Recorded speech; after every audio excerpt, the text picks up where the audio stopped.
ladies and gentlemen.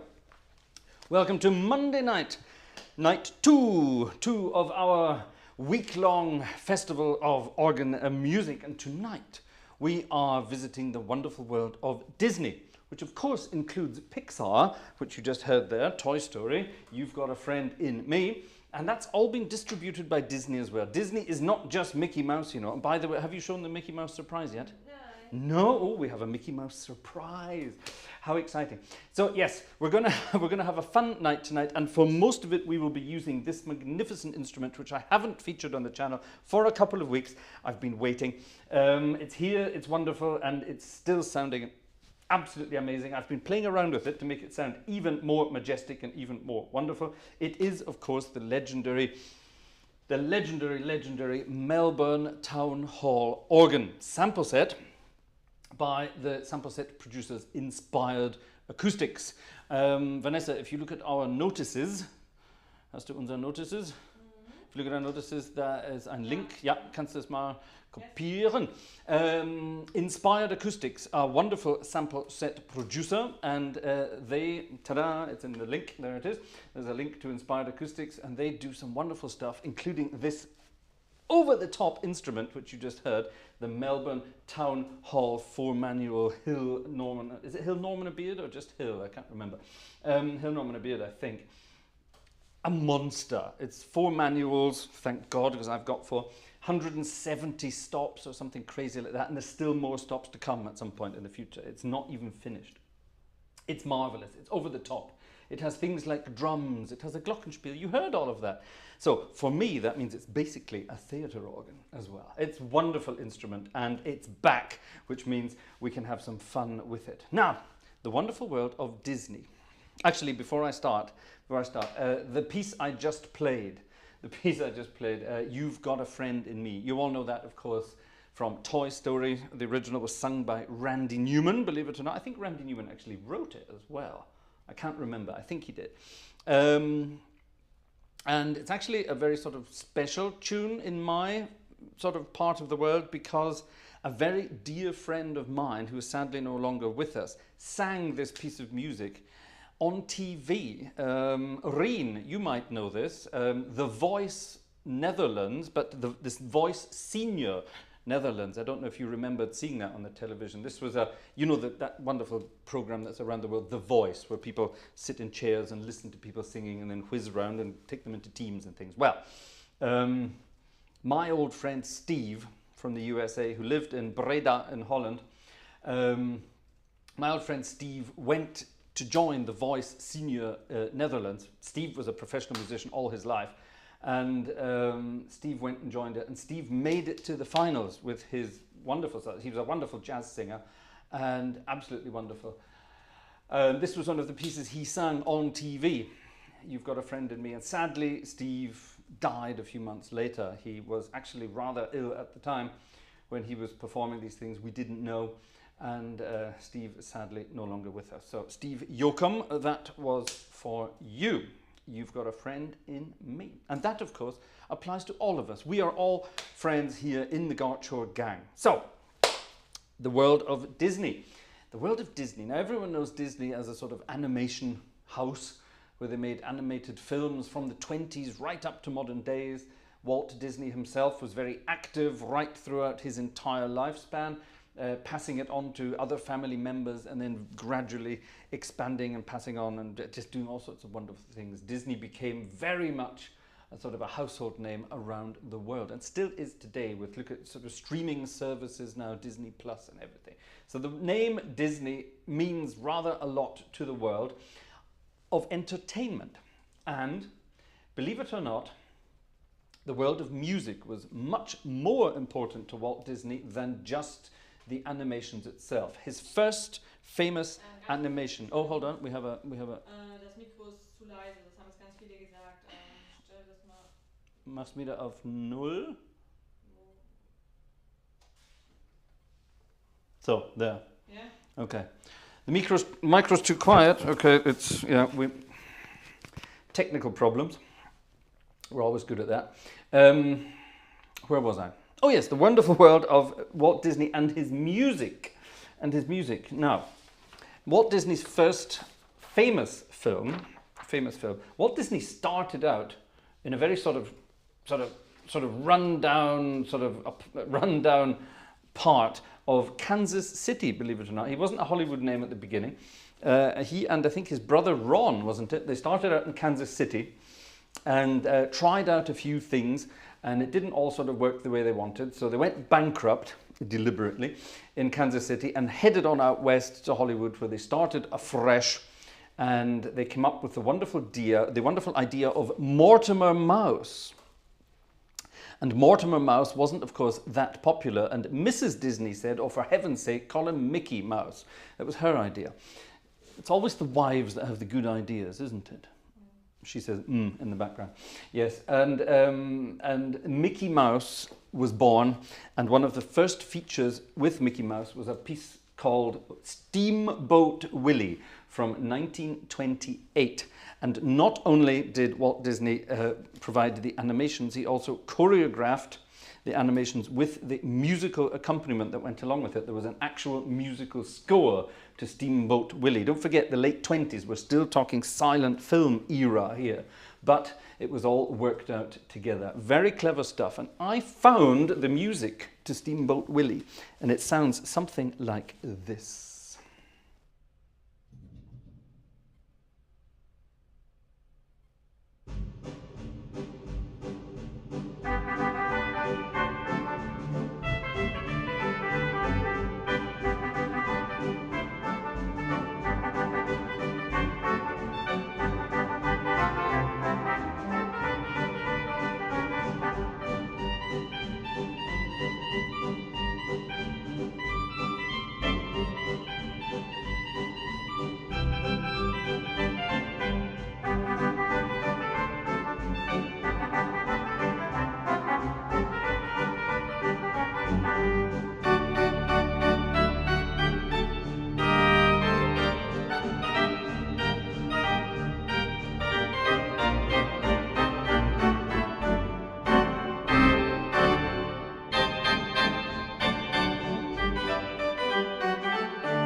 Steamboat Willie there.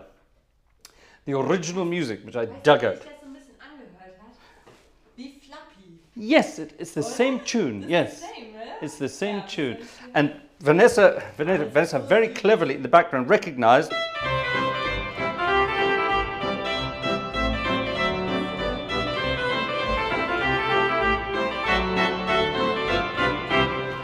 that wonderful tune. Tell us the name of that tune. It's a very famous melody, and that's actually a children's toy which sings to us. It's a flappy elephant with flappy ears. There you are. Anyway, that was the original music to Steamboat Willie, the piece of animation that made Walt Disney world famous and got him going. That was the 20s. Now, it took him until the 30s to really get going with the really exciting stuff. And one of the very first feature films. Now, all of these films in those days, they were basically musicals, but in film form. Excuse me, it's been a long day today. Cheers. Got to have a tasty beverage to refresh.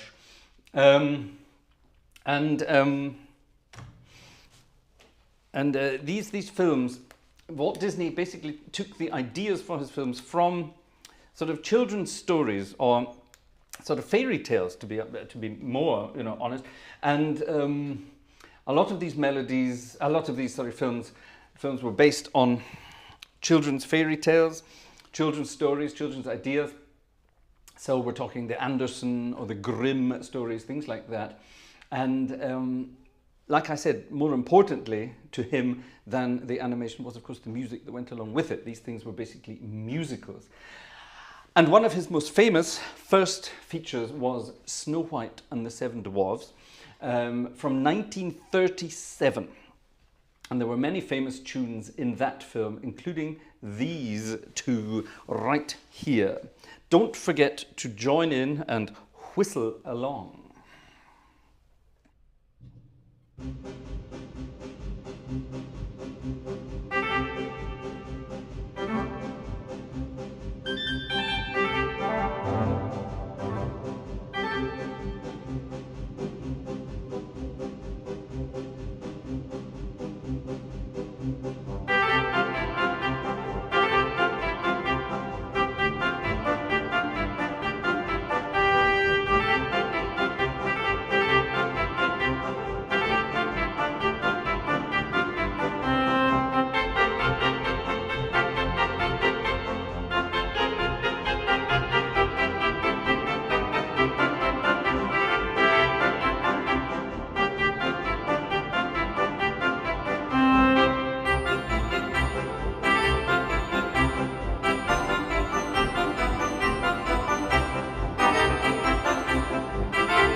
Whistle while you work, and of course, hey ho. Hey ho, it's off to work we go. And if my dad's watching, he will add all sorts of other words to that song. My mum's watching tonight, so get dad to wake up and and ask him what words he would fit to hey ho, with a shovel and a pick and yes. Anyway, there we are. So thank you very much. Let's move that away. Let's move that away. Now, I wrote out a program for this evening of sort of chronological Disney classics. And we started there, ignore the first piece, but we started with Steamboat Willie from 1928. And that was Snow White and the Seven Dwarfs from 1937. And I think the next one we have to have... oh, here it is. The next one we have to have is, of course, from Pinocchio, believe it or not, 1940. Pinocchio. Wonderful story of Pinocchio. And this is actually the piece of music that remained with Disney for his entire life. Actually, I think Disney still uses it as their official theme, even today. We are, of course, talking about the wonderful piece of music called When You Wish Upon a Star. Makes no difference who you are. Anything your heart desires will come to you. So, a lovely sort of dreamy story, basically letting kids know that if you dream hard enough, everything is actually possible. Which is still as true today as it was back in 1940. Don't forget, back in 1940, other things were happening internationally. So, yes, so times haven't changed much, have they? Please, let's not get political. Let's just play this magnificent piece of music. And I'm going to play it now with the soft, luscious sounds of Melbourne. And, oh, get ready for this. It's lovely. It's lovely.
When You Wish Upon a Star, Disney's most famous piece of music.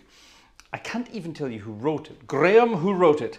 Graham, you are a font of knowledge for such things. Who sung it, actually? Jiminy Cricket sung it. Who was the voice of Jiminy Cricket? Oh, God. This is before my time, obviously. Long before my time. This was 1940. No, my parents weren't even alive in 1940. They weren't even thought about in 1940. So, long time ago, in a galaxy very, very far away. We're allowed to say that now because that belongs to Disney as well, too. Everything belongs to Disney now, if you're not careful. Did you know that Pulp Fiction was actually distributed under Disney back in those days? Bet you didn't know that. That's how important Disney was to the world of film throughout his career. Now, When You Wish Upon a Star, a lovely sensual number from Pinocchio there. And like I say, that then turned into the theme for Disney forevermore. Whenever you see the star coming over the Disney fairy castle, and the music in the background is always When You Wish Upon a Star. Isn't that exciting? 10 years later, I'm not doing every Disney film because we'd be here till 3 in the morning if we were. So we're moving from Pinocchio, we're going 10 years further to a film that was actually a flop for Disney himself. It was a complete flop, and it put him off animation after this film. It was one of the first films to feature animation and real live film at the same time, right at the end. 1950 this was, so we're talking pretty technical stuff here. And it was a commercial flop for the Disney company, and Walt Disney himself said, right, that's it, I'm giving up. I'm not doing any more animation. And it took him quite a long time to get back into sort of serious animation stuff later.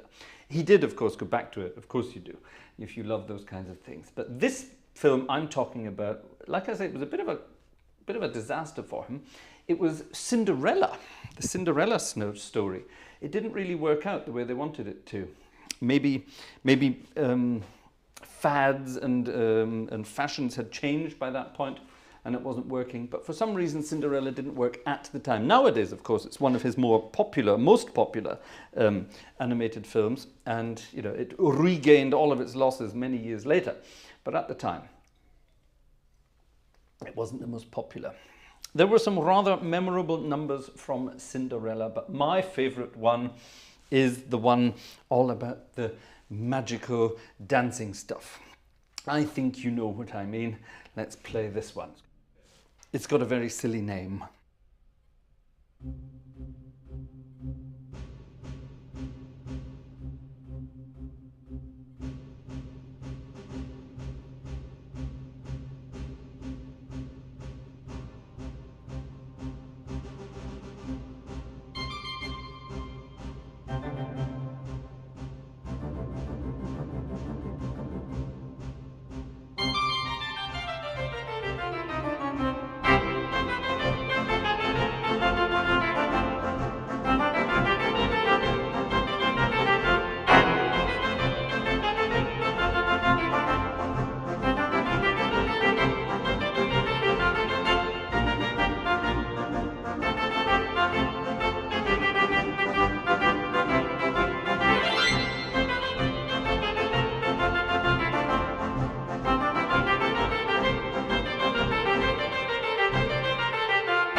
Bibbidi bobbidi bibbidi bobbidi bibbidi bobbidi boo. Spielt sie irgendwas von Eiskönigin? Yes. Ja? Frozen. Frozen ist Eiskönigin. Yes.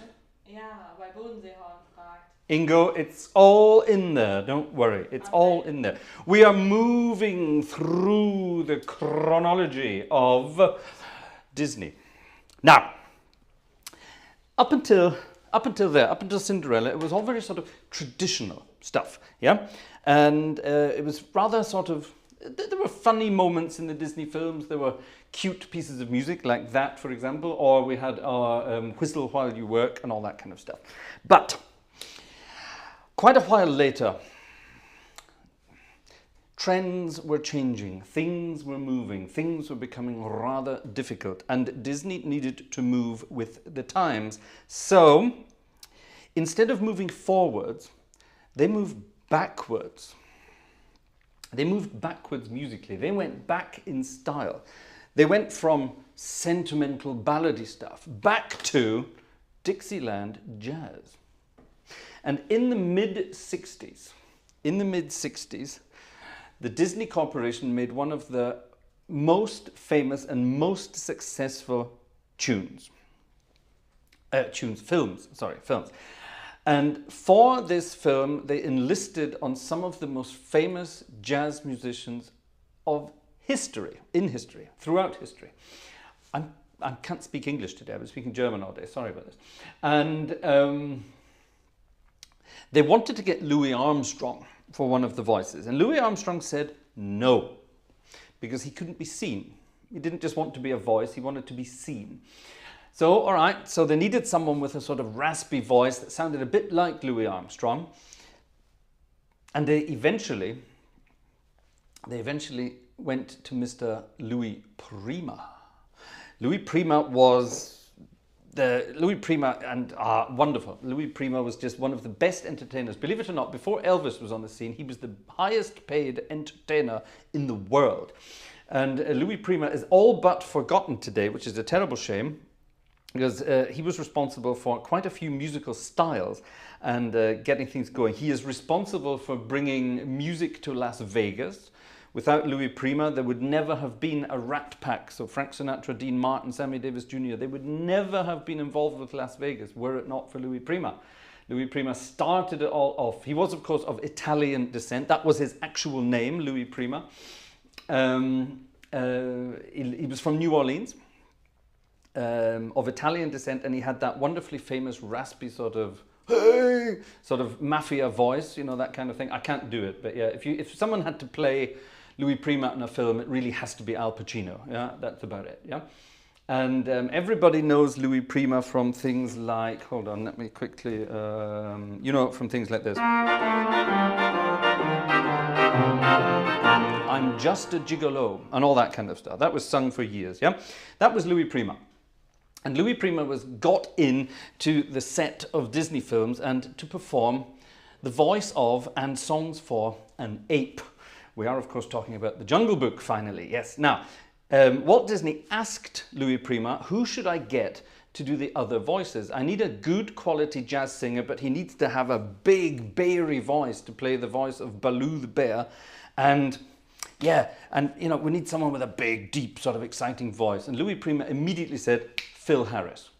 Now, Phil Harris was, back in the 20s and 30s, a very famous jazz and big band singer. He was a drummer as well. Very famous performer.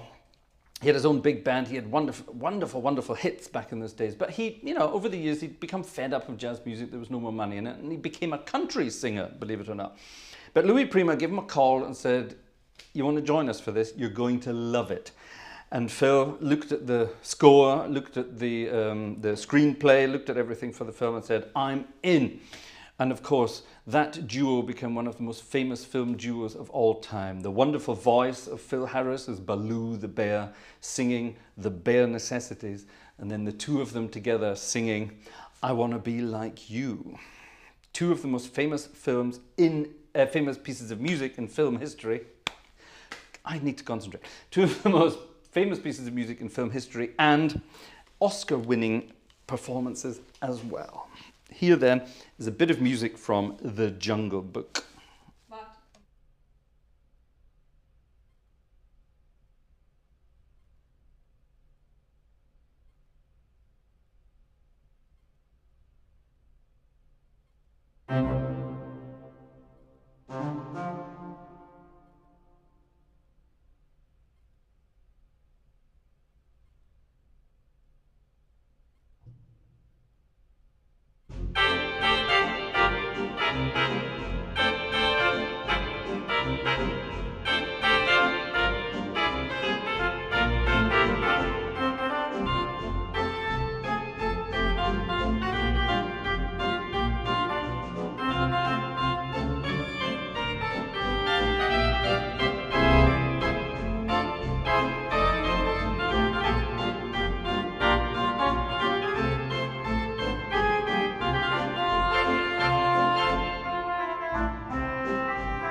want to be like you.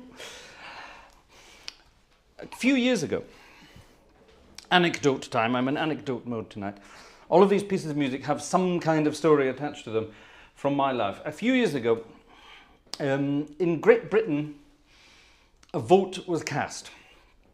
And overnight, the world changed. The vote was, of course, something called, what was it called? I can't remember now, it's so long ago. Something to do with Brexit, something like that. Anyway, and me as a British person living abroad, I of course thought, ooh, what does that mean about my status in life? So I went to the local immigration authorities in Germany and said, hello, I've been here for a very long time. Can I have a German passport, please? And they said, well, you have to do a test, you have to do this, you have to do this, you have to do this, you have to do this, you have to do this. It was a whole list of things you have to do. And I thought, all right, well, let's do that. And let's go for dual nationality because we don't know what's going to happen once Brexit hits. And while this was happening, a television company, a German television company that I was involved with at the time, they wanted to follow the story. And they did a couple of interviews with me at the beginning of the process, just after the vote, where I was talking to people about it. And we came up with the idea, we didn't go through with it for some bizarre reason, but we came up with the idea of recording a version of me singing that song, I Want to Be Like You, but instead of to be human to be German too. And we were going to do it, and we were going to try and find another German singer to sort of do it as a duet, but it didn't work out in the end. That would have been quite funny if it did. And I was going to be sort of strutting around singing, I want to be like you, I want to walk like you, talk like you. Yeah, you know, that kind of thing. So it was going to be funny, but sadly it didn't work out. Maybe one day. So there you are, there you are. Now, such was the success of, do I have it here? Do I have it here? No, I don't. Where is it? Oh, it's here. Such was the success of The Jungle Book for the Disney Corporation. They decided to stick with the jazzy theme. They even stuck with Phil Harris. And in 1970, 3 years later, they came up with just there was no story behind it, I don't think. Well, there was. But they turned it into something rather exciting. And there was a wonderful piece of film animation made called The Aristocats. And of course, Thomas the Alley Cat. Was it Tom? No, it wasn't Thomas the Alley Cat. What was he called? What was he called? The Aristocats. Why am I asking Vanessa? Vanessa doesn't know anything like that. Whenever Vanessa sort of says that, you know, things from my past, you know, she looks at me like I come from a different planet.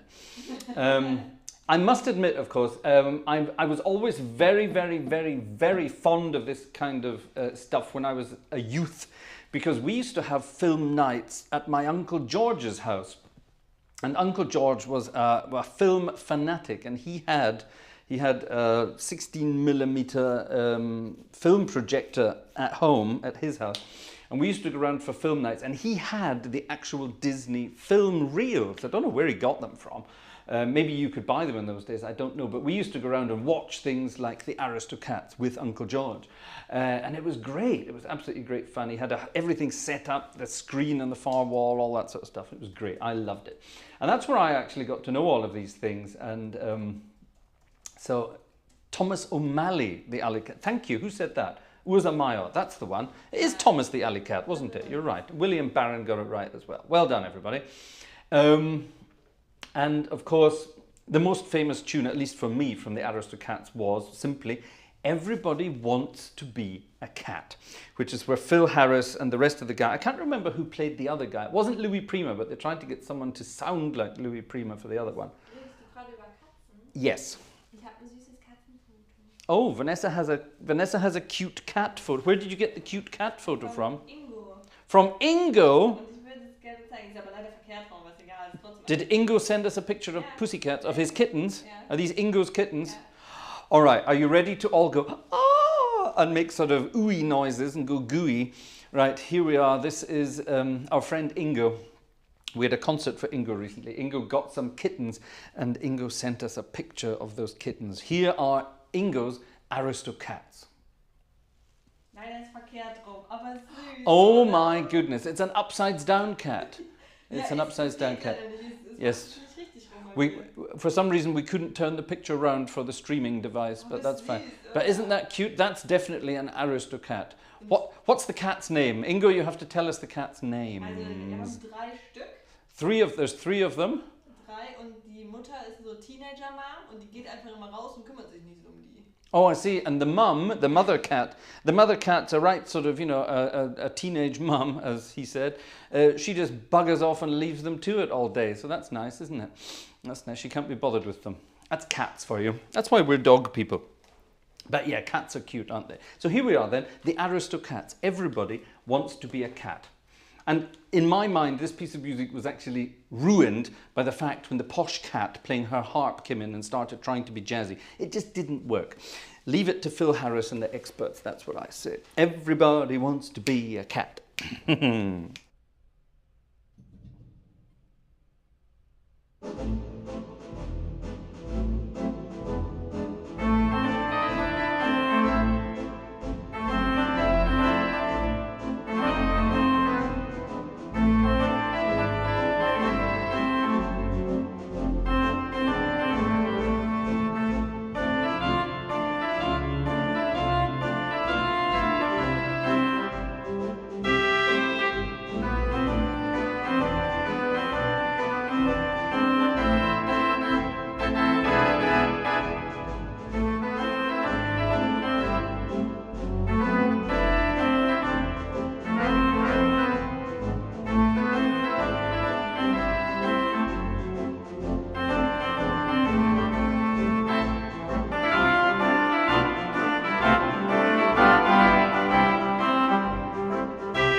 Sorry, just had to check something here. We realized we've forgotten a piece of music. Terrible. Actually, we haven't forgotten it, I just can't find it. And Vanessa is going to disappear and find it for us, aren't you? Okay, du musst jetzt ein bisschen länger reden, weil Gleiswanderer ist im Live-Chat hinterher oder so. Deswegen einfach mal ein bisschen reden, bis ich wieder da bin. Okay, so I have to keep talking until Vanessa gets back. That shouldn't be a problem. Okay, that was Everybody Wants to Be a Cat from the Gesundheit. She's having a sneeze as well. From the Aristocats. It's hay fever season here in this part of the world. Don't know how it is where you are, but yeah, exciting stuff. Right. Are you enjoying the Gartshore Organ Festival so far? This is night 2. We're having a lot of fun, that's the important thing. And yes, what's this all about? Why are we doing an organ festival? Well, first of all, why not?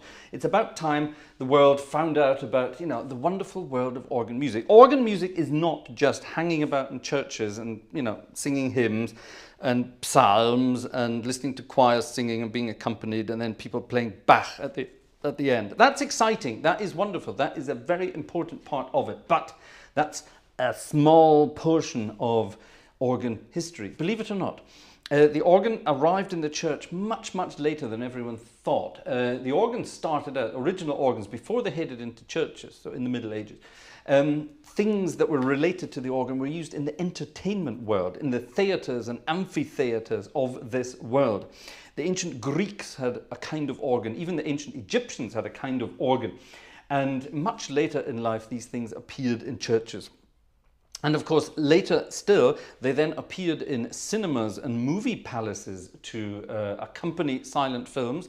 Join us on Thursday night for a Buster Keaton film, which I will be accompanying live as a silent movie. Oh, that's going to be exciting. On a theatre organ as well, not on this thing, on a real theatre organ. A sampled theatre organ, but yes, that's that. So, so when people say that the organ is a classical and church instrument, wrong. It is partly that, but the organ is capable of a lot more. And that's what I'm trying to show this week in this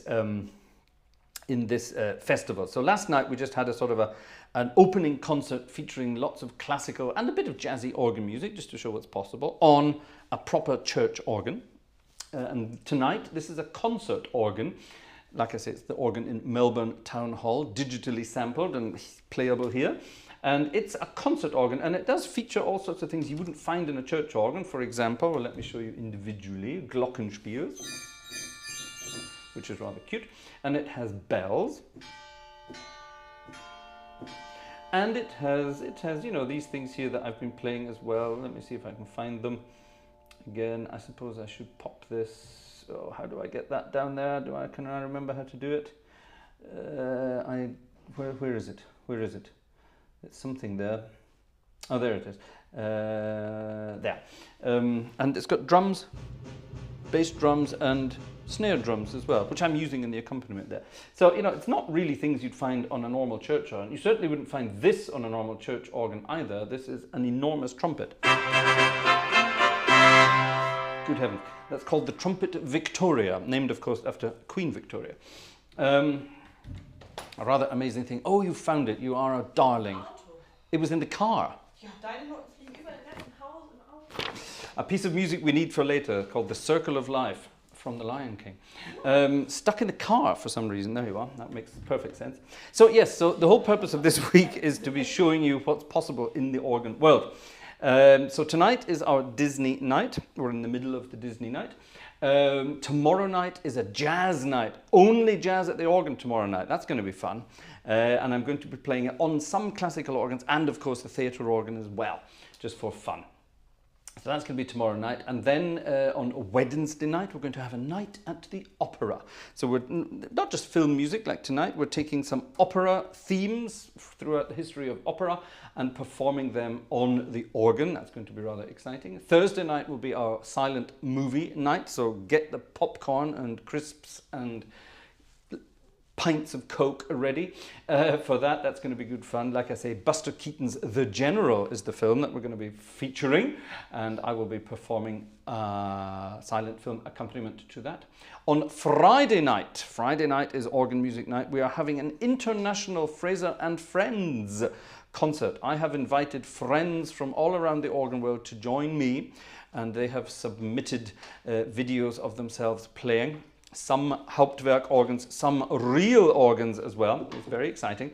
And they're from all around the world. So we're having an international concert, if you want. If you want. Here's the program. Vanessa's back. Here's the program. So that's Friday night, Fraser and Friends. And then on Saturday night, we're having the closing concert. We're going to pool all the strings together and finish things up. And if we can get the internet connection to work, that's coming from a proper live church organ. But at the moment, it doesn't look like we can get the internet connection we want, so it won't be live from there. But we're working on it. We're trying to make things work for you. That's the whole point. We like to try to do that. Now, all of this means that on the 8th of May, there will be no Sunday night is organ music night. I'm treating myself to a night off. I hope that's okay for you. But after 7 nights of organ music for you, I hope that's all right. Some people have been asking, why are we doing this? Can we help you out in any way? Well, you can always help us out in any way you like. A simple thumbs up will help. Subscribing to the channel will help as well. And should you be inclined to help us out in a financial way, you are more than welcome to donate something towards the channel. There's a PayPal link there, or if you check the description under the video, you will find other possibilities where you can deposit your cash. And we are, of course, very grateful. And everything that comes in throughout this week for the festival will be pumped back into the channel in the form of new technology. This poor old lump here, my iMac, is on its last legs and seriously needs to be replaced with something a bit more modern and powerful. Although these organs sound great on it at the moment, I'm playing about half of what these organs are capable of.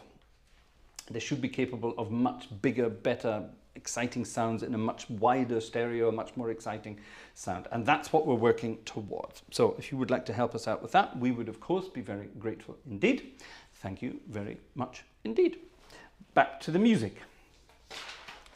Oops, oh no! Ah! What happened there? What's next? Oh, it is this next actually. Hold on, I just dropped this piece of music. Have I got it right? Oh dear Lord. No page numbers. Oh yes, there are. Okay, that's good.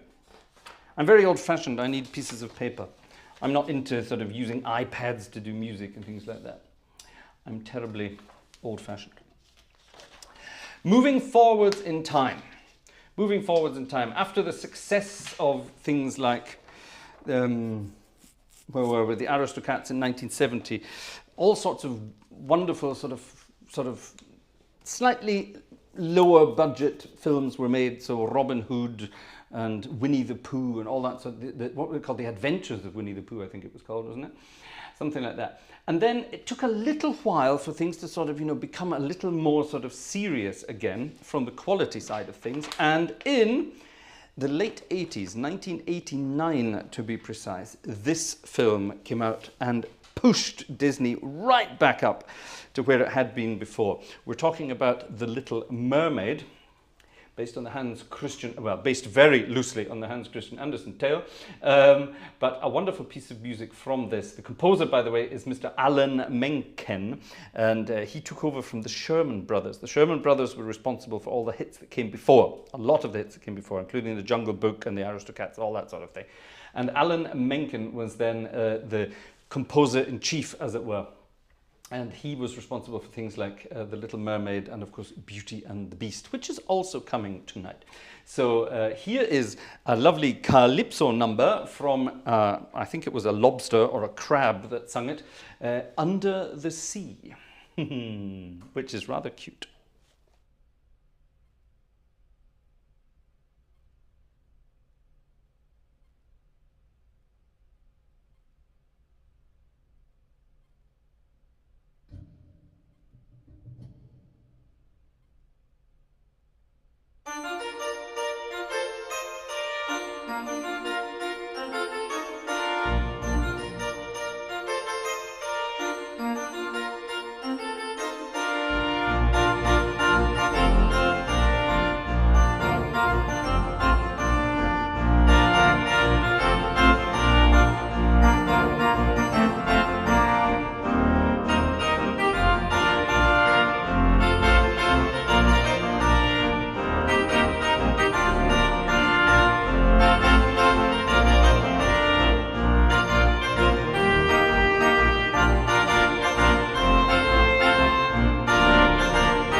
Under the Sea from the Little Mermaid. A lovely, cute piece of music there. I hope you're all dancing along tonight. No dancing nuns, because we're not in churches, but dancing Melbournians. What do you call people from Melbourne? Who knows what you call people from Melbourne? So, where are we? Ooh. Murder, She Wrote. But later. Later. Coming towards the end. It's got to come later. Angela Lansbury. You know her from Murder, She Wrote. But she was the voice behind one of the most famous songs ever. Ooh. Beauty and the Beast. From 1991. Now, this is just... Beauty and the Beast was being made while The Little Mermaid was made. They were very busy little beavers at Disney in these days. And while Beauty and the Beast was being made, they were also already working on The Lion King, which came in 3 years later in 94. 1994, The Lion King. I remember going to see The Lion King in the cinema with friends of mine from university. Yeah. Vanessa was 4 years old. Yes. There's a slight age difference between Vanessa and myself. Yeah. Yes, but that's fine. That's fine. Love knows no boundaries. Yeah. People who sort of look at us and say, what's that all about? He's much older than she is. Well, I say, well, we have the same age difference as George Clooney and his wife, so shut up. So there you are. So that's the end of that. Right, where were we? Beauty and the Beast. Time then for some softer sounds from this magnificent organ again. Let's see what we can come up with. I need to dig this out. Where is it? It's there. Here we go. Beauty and the Beast. Sing along if you know the words.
Beauty and the Beast.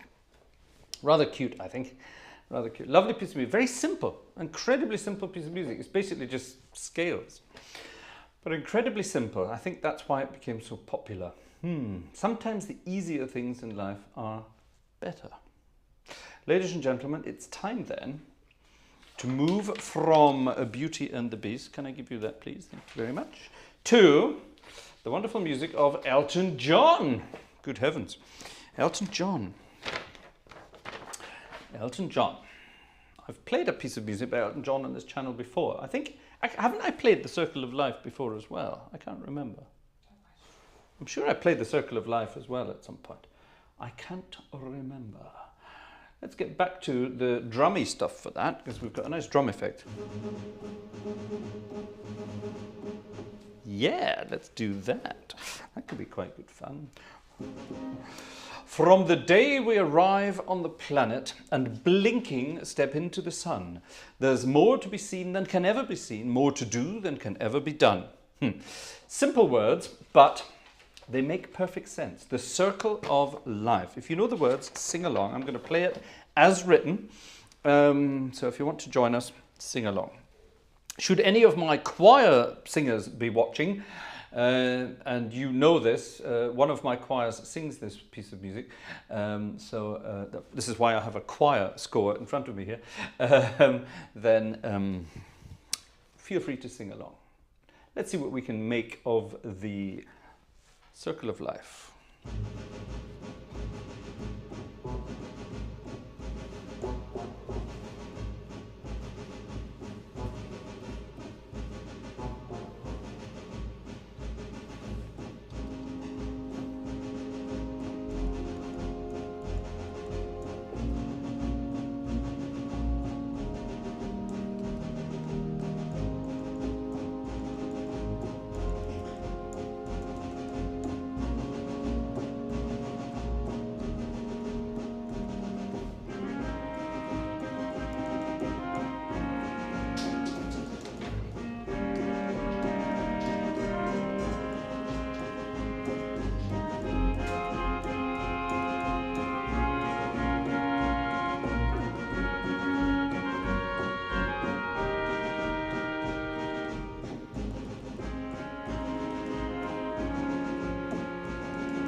Right, the circle of life. Do you like the drum effects there? I think this is great, this organ. It can do all these things.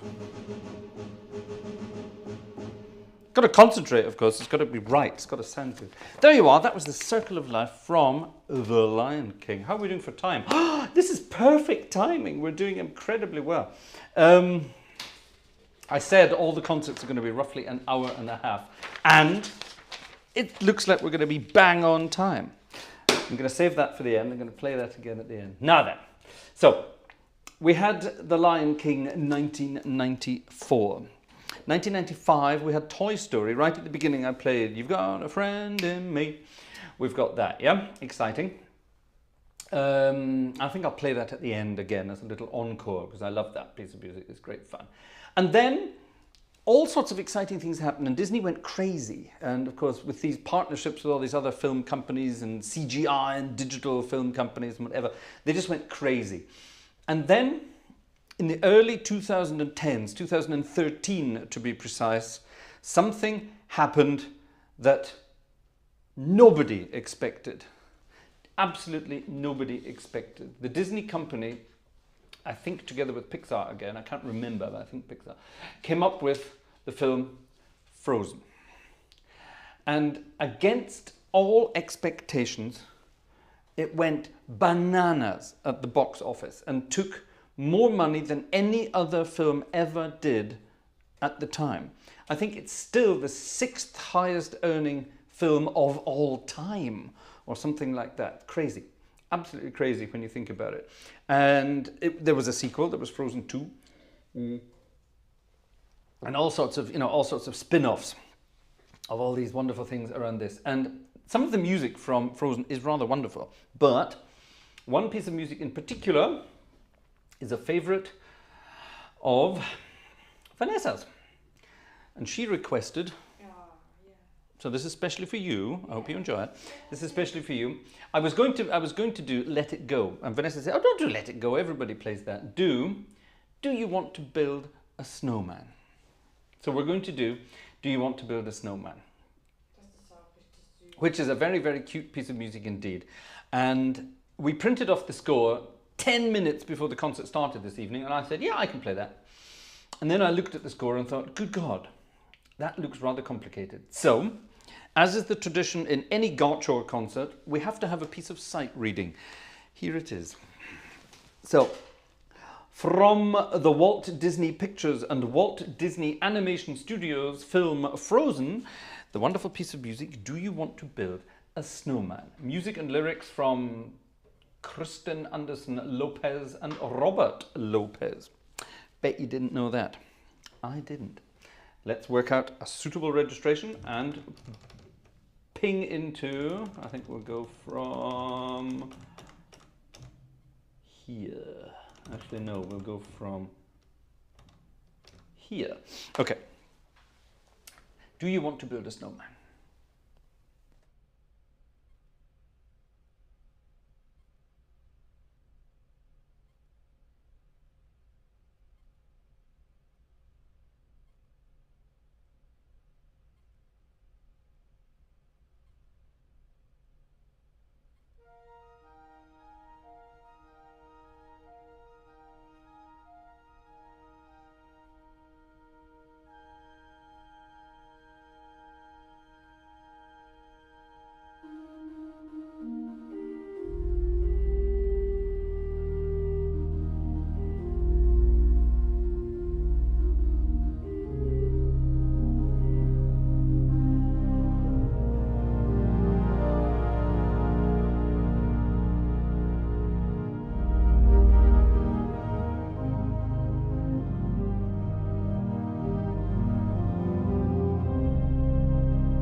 an atmospheric number. Do you want to build a snowman? Now, I must confess, I myself have never seen the film Frozen. Kennst du das? Hast du schon mal gesehen? Ja? You don't like animation films? Doch, aber der ist süß. Ah, okay. In Germany it's called the Ice Königin, the Ice Queen. I've never seen it. Believe it or not, I've never seen the film. But I have heard the music before. I used to conduct an orchestra, and we did music from Frozen. We did a selection of music from Frozen with the orchestra, and it was great fun. For someone who'd never seen the film before, I had a great time. Ich habe dir schon so oft vorgespielt, das Snowman-Lied. I had a great time doing it. Apparently Vanessa has played that piece of music to me many, many times. Yes, you have. Wonderful, beautiful. That's how I recognized it. Yes. Well, ladies and gentlemen, that was our brief foray into the world of Disney music. It's Monday night. It's 11:30 p.m. We have to get up in the morning to do things. So this is it. This is going to be our final number for the night. And it's again a reprise of You've Got a Friend in Me from my old friend Steve, who's sadly no longer with us. Poor old Steve. Like I said at the beginning, if you joined us late, Steve Yoakum, a wonderful old guy from the US of A who lived most of his adult life in the Netherlands, in Breda. And Steve was a professional jazz musician, beautiful trombone player, wonderful singer, who had that wonderful snarly sort of voice, absolutely wonderful. And Steve entered into the Voice Senior in Holland and made it through to the final, but sadly didn't win. And like I said, poor old Steve left us far too early. He was only in his early 60s. And yeah, this was the song he sung, and this made him famous throughout the Netherlands. So yeah, this is You've Got a Friend in Me again for Stevie Boy. And that's it for this evening. Thank you very much for joining us for our Disney night. I hope you also found something interesting tonight with the Disney repertoire. I enjoyed it very much indeed. I actually enjoyed spending some time learning about the Disney repertoire when I was putting the program together. So great fun indeed. Hope you had a good time. Thank you very much for your audience participation. Thank you for your thumbs up. Thank you for your subscriptions. Thank you for any subscriptions. Yes, that's what I meant. For your for joining us, you know what I mean. And thank you, of course, for your generous donations. All very gratefully received. Thank you very much indeed. See you tomorrow for a jazzy night here at the organ at the Jazz Band Ball. And we're still taking requests. If you have any requests for our Jazz Band Ball, then send us an email, gang@gartshore.de. Here is a link from Vanessa. So, here we go. Randy Newman time. You've got a friend in me. And we're going to do this like this. See you tomorrow, folks.